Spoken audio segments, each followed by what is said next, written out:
দিন মনে হয় আমাদের আসতেছে যে জুমা আমাদেরকে ঘরে পড়তে হবে। হ্যাঁ হ্যাঁ, দিন আসতেছে আমাদেরকে জুমা ঘরের ভিতরে পড়তে হবে, মসজিদে পড়া যাবে না। কেন মসজিদে তো সবাই নিজের আধিপত্য দেখাবে, একদিন আসবে, অচিরেই আসতেছে, সব লিখিত আসবে, সবার আধিপত্য মসজিদে চালাবে, খতিব ইমাম মুয়াজ্জিনদের চাকর মনে করবে। ওই দিন আমাদেরকে হুকুম দেওয়া হয়েছে ঘরে জুমা পড়ে নিও, আমরা ঘরে জুমা পড়ব। ওই দিন আর মসজিদে জুমা হবে না। হ্যাঁ হবে, যারা পড়ানোর পড়াবে, কিন্তু আসলে যারা জুমা পড়বে ওরা ঘরেই পড়বে। বলবে হবে, হবে না না হবে ওটা কিতাব খুলে দেখা যাবে, হবে না না হবে। রাগ হয়েন না, আজকে অনেক দিন ধরে দেখতেছি, প্রত্যেকবার বলি দরজার কাছে যারা থাকে তাদের দায়িত্ব হলো ঢুকছে ওইখানে বসায় দেন। কে ঢুকছে এটা দেখার বিষয় না, মসজিদ আল্লাহর ঘর, সব সমান, এইখানে বড়ত্বের কিছু নাই। যে মসজিদে এসে ছোট না হইতে পারবে ওকে লেখা নেওয়া উচিত। মসজিদে এসে যদি বড়ত্ব দেখায় যে আমি বড়, এটা আল্লাহর ঘর, আল্লাহর চেয়ে বড় কেউ নেই। রব্বাকা ফাকাব্বির, আল্লাহর চেয়ে বড় কেউ নেই। যাক, যেটা বুঝাইতেছিলাম, লজ্জা করা উচিত গুনার ব্যাপারে। এই জন্য আল্লাহ এই উম্মতকে বুঝাইছেন তুমি লজ্জা করো, 4টা মাস গুনার ব্যাপারে লজ্জা করো। গুনার ব্যাপারে লজ্জা করো, আমিও শাস্তির ব্যাপারে লজ্জা করব। গুনার ব্যাপারে এই 4 মাস লজ্জা করা উচিত। জিলকাদা, জিলহজ্জা, মুহররম, রজব, আল্লাহকে লজ্জা করো। হারাম মাস এই 4টা, বড় আল্লাহর কাছে বড় দামি মাস, শাহরুল হারাম বলে। এই জন্য বলছে 4 মাস গুনার ব্যাপারে লজ্জা করো। এই 4 মাসের লজ্জা তোমাকে বাকি 8 মাসেরটা পোষায় দিবে। 8 মাসেরটা পোষা যাবে। যদিও আমাদের দেশে এটা নিয়ে আলোচনা নাই, ইরান তুরান নিয়ে আলোচনা আছে, এদিক ওদিক নিয়ে আলোচনা। দেখেন না মাঝে মাঝে মিডিয়া এক এক আলোচনা নিয়ে কেমন চলতে থাকে। হ্যাঁ, খায়া না খায়া কোনো কাম নাই, এক এক আলোচনা নিয়ে সব মিডিয়া তোলপাড় চলতে থাকে, ঠিক না? এখন একটা নিয়ে চলতেছে, আমি বলতে চাইতেছি না, যারা মিডিয়া দেখে একটা নিয়ে তোলপাড় চলতেছে, ঠিক না? যার যেমনে মনে চায় সমাধান দিতেছে। আসলে এটা না, আসল যেটা আলোচনা হওয়ার দরকার ছিল যে এই 4 মাস উম্মতের উচিত, আমাদের উচিত গুনার ব্যাপারে আল্লাহকে লজ্জা করা উচিত। লজ্জা করা উচিত যে আমি 4 মাস গুনাহ করব না।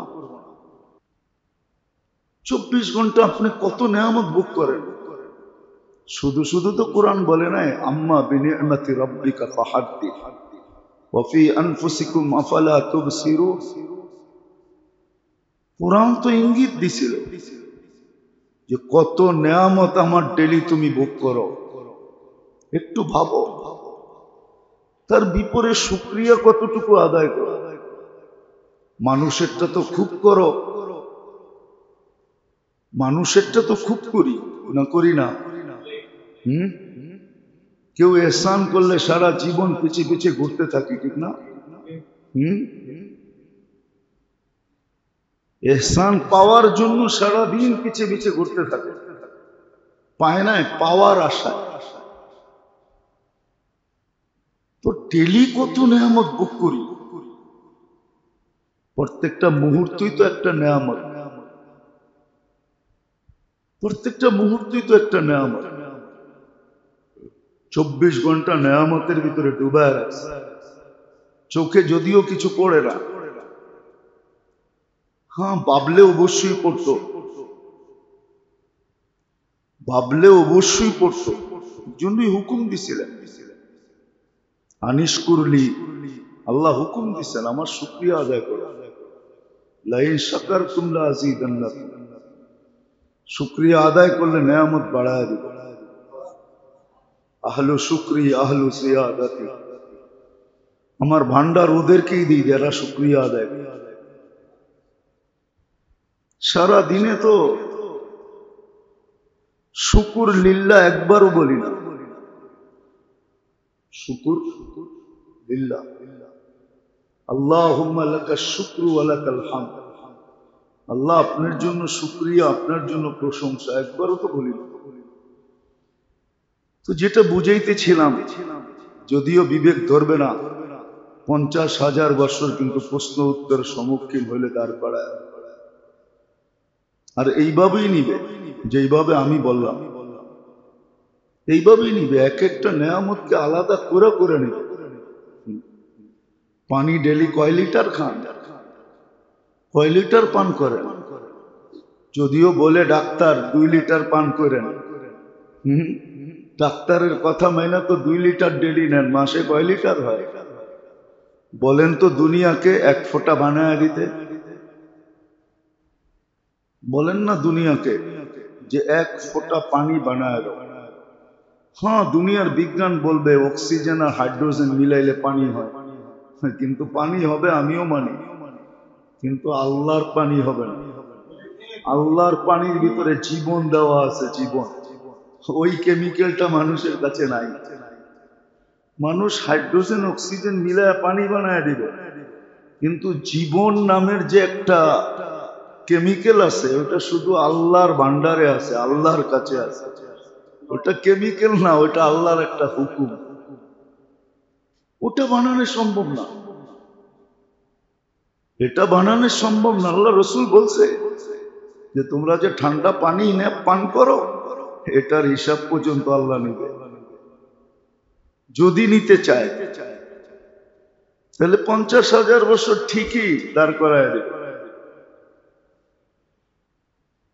এই জন্য যেটা বুঝাইতে চাইতেছিলাম, সময় কিন্তু জীবনের গতি কিন্তু তার গতিতে চলতেছে, আমার গতি করে।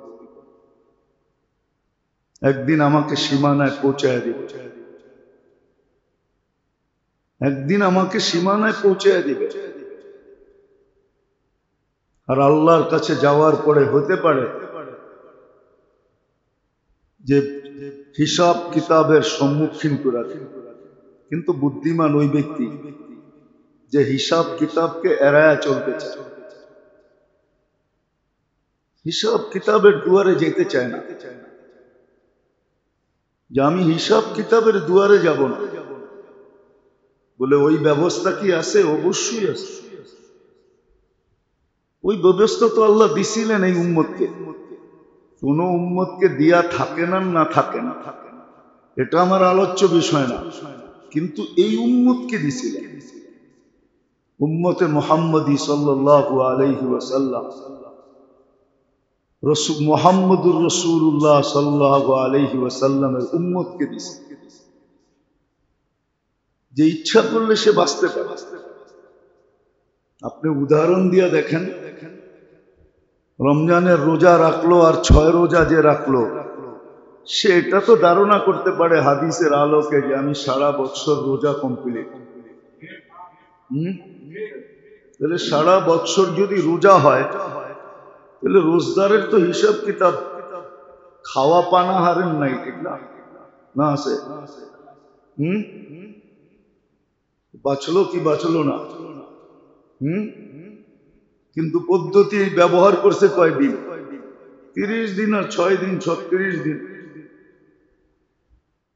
36 দিন বাদ দেন 365 থেকে, তাহলে 329 দিনের হিসাব কিতাব থেকে বেঁচে গেল, পানাহার থেকে বেঁচে গেল। এক নামাজ থেকে আরেক নামাজ মধ্যবর্তী সময়ের জন্য কাফফারা স্বরূপ গুনাহকে মাফ করায় দেয়, মিটায় দেয়। 5 ওয়াক্ত যখন পাবন্দির সাথে পড়লো, তাহলে এটা তো বলা যায় যে 24 ঘন্টার গুনাহগুলা অটোমেটিক মাফ হয়ে গেছে। আমার কাছে আর কিছু নাই, আমার কাছে আর কিছু নাই।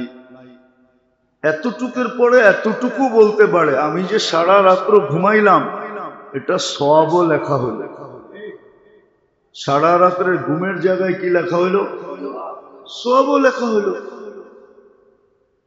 মসজিদের দিকে যে আসলাম, কদম যদি আপনি গইনও আসেন যে আমার ঘরের থেকে মসজিদের দিকে আসতে কত কদম হয়, কত কদম গণার পরে আপনি বলতেও পারেন, দৃঢ়তার সাথে বলতে পারেন যে আমার এতটা গুনাহ মাফ হয়ে গেছে।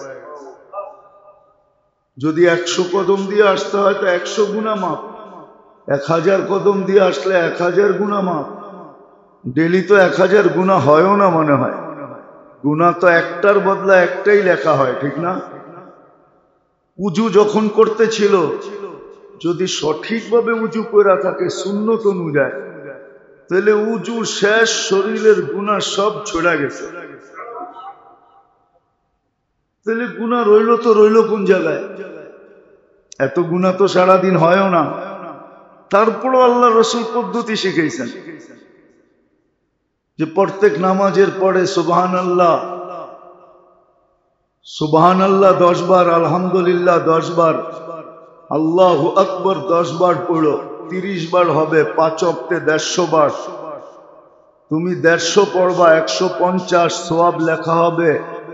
1500 1500 সওয়াব লেখা হবে। ঘুমের সময় 100 পুরা করো, 33 33 34, 100 পুরা, এখানে হলো 1000, তো 2500 নেকি হলো। তোমরা 2500 গুনাহ ডেলি করার মতো ক্ষমতা তোমাদের নাই, কেননা 2500 গুনার নাম তো জানতে হবে, ঠিক না? তারপরে না করবে। 100 গুনাহ নাম জানে এরকম পিএইচডি হোল্ডার এখানে একজনও নাই, যে 100 গুনার নাম মুখস্থ করা পিএইচডি হোল্ডার হয়েছে। একজনও এখানে নেই। আছেন নাকি কেউ? কেউ নাই। পদ্ধতি শিখেছে আল্লাহ, পদ্ধতি দিছে এই উম্মতকে। নামাজ যখন সালাম ফিরাইলো, আল্লাহর রসুলের উক্তি দ্বারা গুনাহগুলা সব ঝরা গেল, যেমন বসন্তে গাছের পাতাগুলা ঝরা যায়। তো আপনার থাকলো কোথায়? তো প্রশ্ন উত্তরের সম্মুখীন না হওয়ার পদ্ধতিও আছে, না হওয়ার পদ্ধতি আছে। শহীদ কোনদিন প্রশ্ন উত্তরের সম্মুখীন হবে না যদি বাস্তবিক শহীদ হয়। আল্লাহর খাতায় যার শাহাদত লেখা হবে, সে কোনদিন প্রশ্ন উত্তরের সম্মুখীন হবে না। সে কোনদিন প্রশ্ন উত্তরের সম্মুখীন হবে না। কিতাবে লেখা আছে, আমরা তো শিখি না। কবরের সুয়াল জবাব থেকে বাঁচা যায় এরকম একটা পদ্ধতি না, 60টা পদ্ধতি লেখা আছে। কয়টা? 60টা পদ্ধতি লেখা আছে। কিন্তু কয়টা শিখছি কোনদিন জিজ্ঞাসা তো করি নাই যে কবরের সুয়াল জবাব থেকে কিভাবে বাঁচা যায়। গতকালকে সূর্য ডুবার থেকে নিয়ে আজকে সূর্য ডুবা পর্যন্ত যে মারা যাবে শুক্রবারে, তার কবরে সুয়াল হবে না। কিন্তু আপনি কয়দিন চাইছেন আল্লাহ শুক্রবারে মউত দিন? কয়দিন 2 রাকাত পড়ছেন বলেন? আজকের থেকে নিয়ত করেন, ডেলি দোয়া করেন আল্লাহর কাছে যে আল্লাহ মউত শুক্রবারে দিন, শুক্রবারের বাহিরে দিয়েন না। আর 56 প্রকার শাহাদত আছে এই উম্মতের জন্য। 56 প্রকার, 56 ভাবে মরলে, 56 ভাবের যে কোনো ভাবে মরলে এই উম্মতের নামে শাহাদত লেখা হবে। কয়টা? 56 কয়টা দিয়া হয়? 50 আরো 6টা, ঠিক না? হ্যাঁ, একটা হইতো, 2টা হইতো, 3টা হইতো, 4টা হইতো, 5টা হইতো, তাইলে বসতাম, পাইলেও পাইতে পারি, না পাইলেও না পাইতে পারি। এইখানে তো প্রকারই 56টা। কয়টা? হাফ সেঞ্চুরিও না, হাফ সেঞ্চুরির উপরে। তাহলে তো প্রশ্ন উত্তরের সম্মুখীন না হওয়ারও সুযোগ আছে। আফসোস, কিন্তু কেউ তো শিখে না, কেউ তো জানে না, জানতেও চায় না। 56 ভাবে এই উম্মত শহীদ হবে, এই উম্মত শহীদ। আল্লাহ যেন এই উম্মতকে কাঠগোড়ায় দাড়ি করাইতে চান না, কেননা তার হইলেই তো বন্ধু হয়তো একটু চেহারা মলিন হবে। বন্ধুর চেহারা মলিন করতে চান না, হাস্য উজ্জ্বল রাখতে চান, কেননা আল্লাহ রঙ্গিকা লা ইউখসিকা ফি উম্মতি। আপনার উম্মতের ব্যাপারে আমি আপনাকে লজ্জিত করব না। আল্লাহ বন্ধুকে লজ্জিত করতে চান না, বন্ধুর চেহারায় বাজ দেখতে চান না, বন্ধুকে হাস্য উজ্জ্বল দেখতে চান। দুনিয়া যেমনই হয়ে গেছে হয়ে যাক, কিয়ামতের মাঠে যেন হয় না। এই জন্য আল্লাহ এক জাল বিছায় দিয়েছে। কথাগুলা বলার পিছনে একটা উদ্দেশ্য আছে, যাইতেছি আস্তে আস্তে ওই দিন একটু ভালো মতে বোঝা, কাজে লাগা, নাইলে এই জিনিসগুলোই কিন্তু দেখানো হবে যে তোমার জন্য এই সুযোগ ছিল, এই সুযোগ ছিল, এই সুযোগ ছিল, এই সুযোগ ছিল, একটাও তো তুমি কাজে লাগাইলে না। অপশন তো অনেকগুলা ছিল, আমরা তো 2-4টা অপশন রাখি নাই, আমরা তো অগণিত অপশন রাখছি, অগণিত সুযোগ রাখছি। তুমি একটাও কেন ধরলে না, ধরা দিলে না? তখন কি জবাব দিব? কি জবাব হবে ওই দিন? ওই দিন তো জবাব দিলে কাজে দিবে না। সত্য তো এটাই, মানুষ তো কাঁদবে, কিন্তু আজকে হুকুম আছে, ফালিয়াযহাকু কালিলান ওয়ালিয়াবকু কাসীরা। আজকে হুকুম আছে বেশি কাঁদো, হাসো কম, কাঁদো বেশি।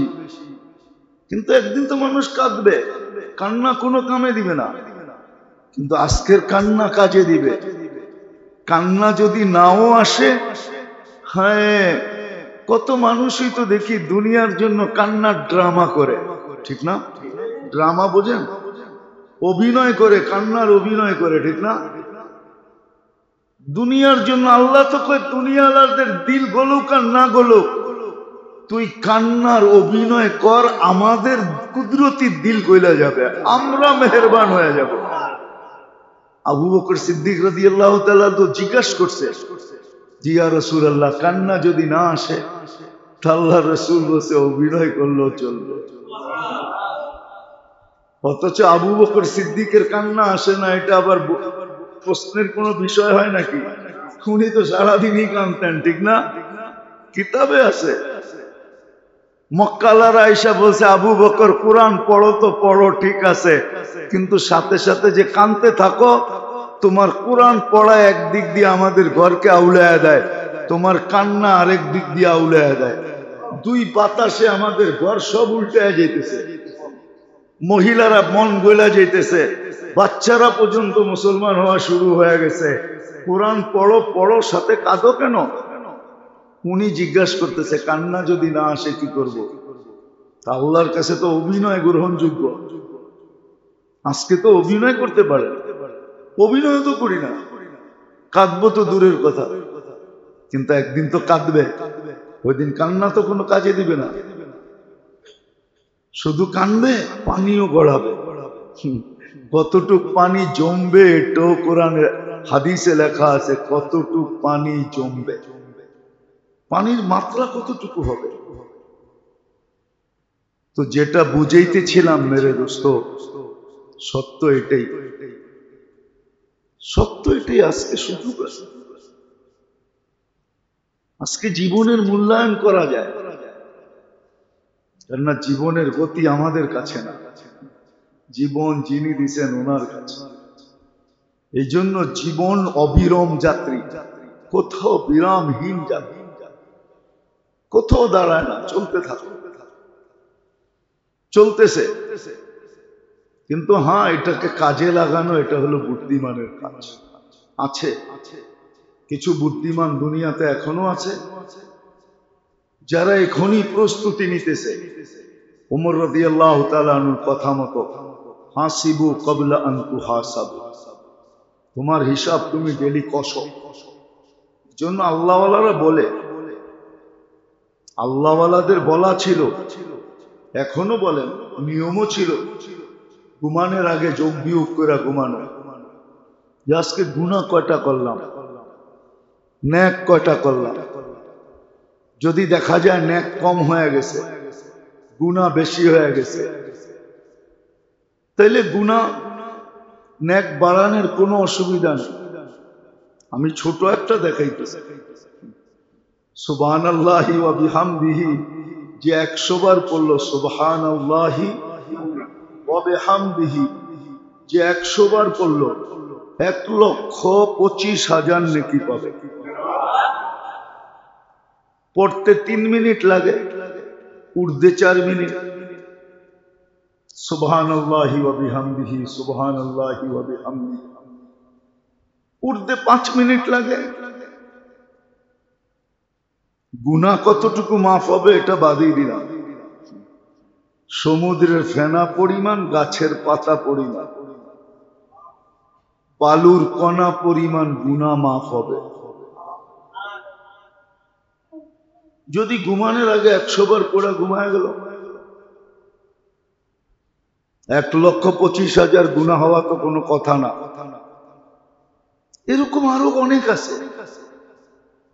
সূরা ইখলাসে 3 বার পড়া ঘুমায় গেল, 1 খতম কোরআনের সমান। কি যদিও মতানক্য করবে কেউ, কিন্তু আমার একটা ধারণার, কিতাবের কথা না, ধারণার, যে 1 খতমের কোরআন আর দুনিয়ার সমস্ত গুনাহ এক পাল্লায় দিলে কোরআনের খতমের পাল্লা ভারী হবে। ওটা তো 3 বার সূরা ইখলাস পড়লেই পাইতেছেন, ঠিক না? এতটুক তো করে ঘুমানো যায়। এতটুক না করা যায়, কমসে কম হাত দুটা উঠায়া আল্লাহ তওবা করে ঘুমাইলাম, এতটুক তো বইলা ঘুমানো যায়, তাইলেও তো হয়। এই জন্যই আল্লাহ বান্দাকে সুযোগ রাখে। এই কথাগুলো এই জন্য বললাম যে এখন কিন্তু জিকাদা চলতেছে, পরের মাসটাই জিলহজ্জা আসবে, পরের মাসটাই মুহররম আসবে। এই উম্মতকে হুকুম ছিল যে কমসে কম 4টা মাস আল্লাহকে লজ্জা কর। গুনাহ না করা মানে হলো আল্লাহকে লজ্জা করা, গুনাহ করা মানে হলো আল্লাহকে লজ্জা করলো না, লজ্জা পাইল না। দেখেন না, অনেক সময় দেখি আমরা, অনেক সময় দেখি আমরা, এই ছেলে, অনেক সময় দেখি আমরা, আপনারা খেয়াল রাখেন না, এটা তো ও গুনাহগার, যে ডোকে সেও গুনাহগার হয়, আপনারও হন।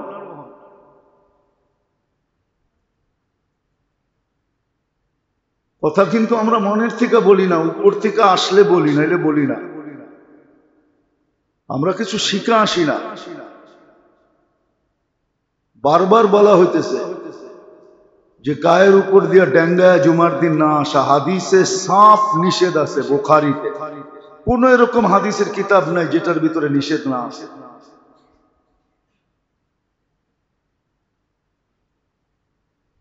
রাগ হেন না, আমরা ভালো চাই, খারাপ চাই না।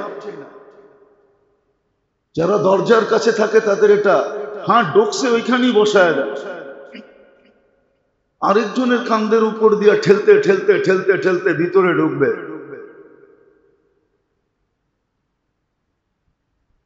কেননা আল্লাহর ব্যবহার বন্দার সাথে বন্দার আগ্রহের উপরে হয়।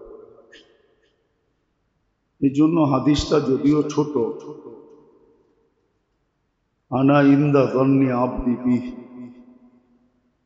বন্দার আগ্রহ যেরকম হয়, ধারণা যেরকম হয়, আল্লাহর ব্যবহারটাও বন্দার সাথে এরকমই হয়।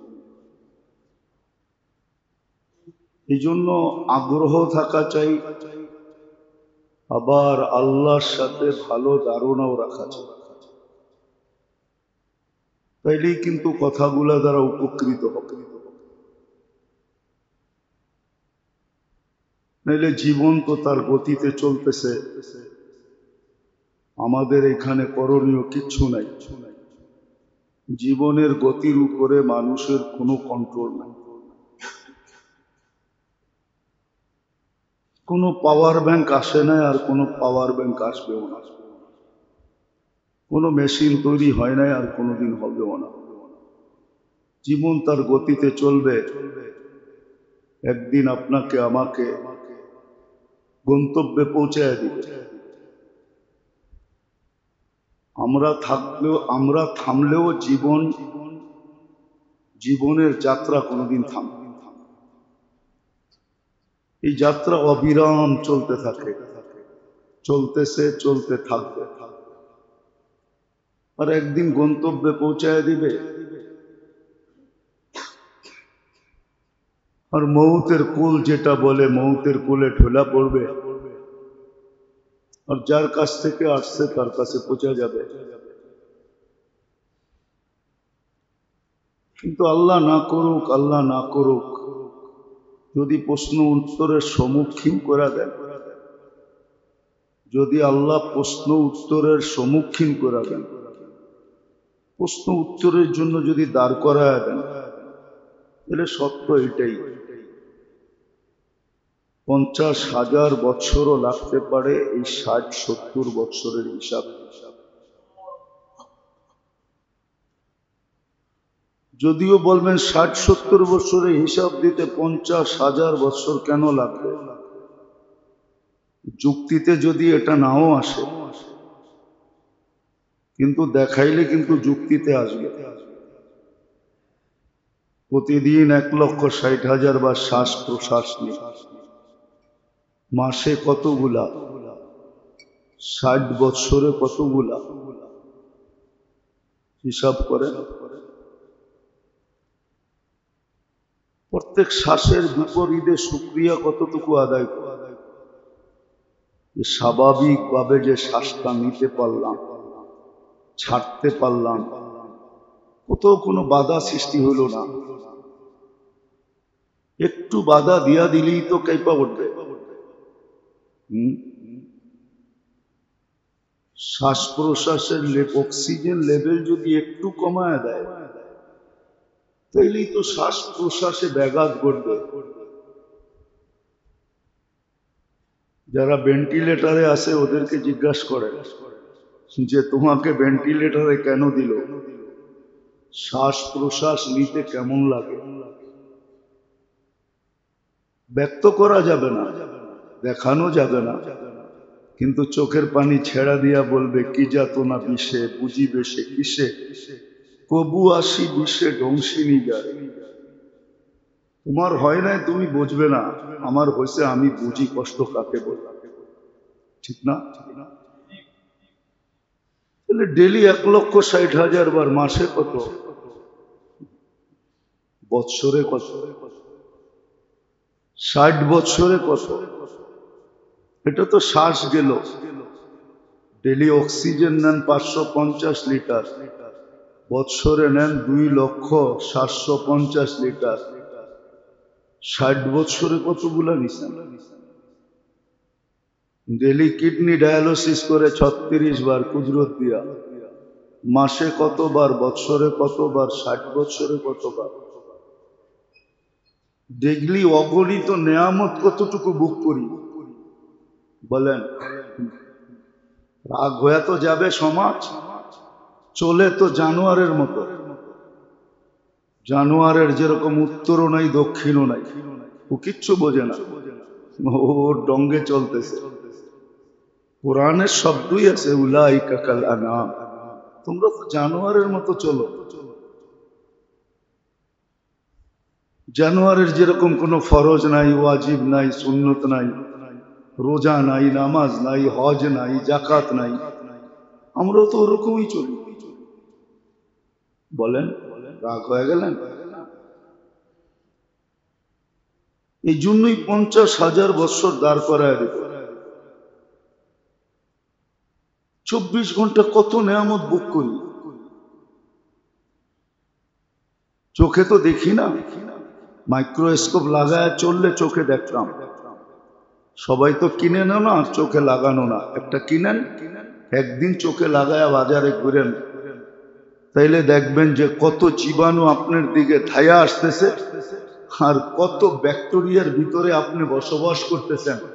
এক একটা কত বড় বড় দেখা যায়, কিন্তু এটার থেকে 24 ঘন্টা আপনাকে সুরক্ষিত করে কে? কোনোদিন দেখছেন মাইক্রোস্কোপ দিয়া? দেখেন আপনার নাকের ভিতরে কিভাবে আল্লাহ পশমের জাল বসায় রাখছে। একটা জিনিস শুধু শ্বাস ছাড়া একটাকেও যাইতে দেয় না। জিজ্ঞাসা করেন ডাক্তারদেরকে নাকের ভিতরে কিরকম পশম গজানো আছে, আপনি তো দেখেন না। ওগুলো তো সব সেই জন্য হাতে লাগে না, নরম দেখে হাতে লাগে না। যদি শক্ত হইতো তাহলে আপনি নাকের ভিতরে চাপ দিলে লাগতো, এখন লাগে না, কিচ্ছু অনুভব হয় না।